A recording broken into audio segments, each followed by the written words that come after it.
2 in 1 masala மோர் பார்க்கலாமா? அப்படியே என்னோட சேனல் சப்ஸ்கிரைப் அண்ட் ஃபாலோ பண்ணிக்கோங்க. இப்போ வீடியோக்குள்ளே போகலாம். இப்போ வந்து அடுத்து வந்து சம்மர் சீசன் வரப்போகுது. ஸோ இந்த மோரை ட்ரை பண்ணி பார்த்துட்டு எப்படி இருக்குன்னு கமெண்ட் பண்ணுங்கள். அது என்ன 2 in 1 மசாலா மோர்னா, ஒரு மோர் வந்து கோயிலில் கொடுக்குற மாதிரி மோர், இன்னொன்று வந்து ஹோட்டலில் கொடுக்குற மாதிரி மோர். கோயிலில் கொடுக்கறதுல தாளித்து போட மாட்டாங்க, காரம் கொஞ்சம் கம்மியாக இருக்கும். ஹோட்டலில் கொடுக்குற மோர் தாளிப்பு போட்டு கொஞ்சம் கார தூக்கலாக போட்டு தருவாங்க. அதுதான் 2 in 1 மோர், மசாலா மோர். இதுக்கு என்னென்ன தேவைன்னா, கருவேப்பிலை, குட்டி துண்டு இஞ்சி, கொஞ்சமாக சீரகம். இந்த மிளகா காட்ட கூட இருக்கனால நான் வந்து அரை மிளகா மட்டும் எடுத்திருக்கேன். எடுத்துகிட்டு கொஞ்சமாக கொத்தமல்லி இதெல்லாம் போட்டு இது பல்ஸ் மோடில் போட்டு அரைச்சி எடுத்துக்கோங்க.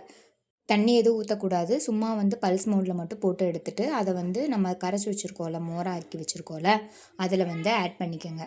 ஆட் பண்ணிவிட்டு அதோட வந்து ஒரு சிட்டிகை பெருங்காயம் ஆட் பண்ணிவிட்டு உப்பு தேவையான அளவு யூஸ் பண்ணிக்கோங்க.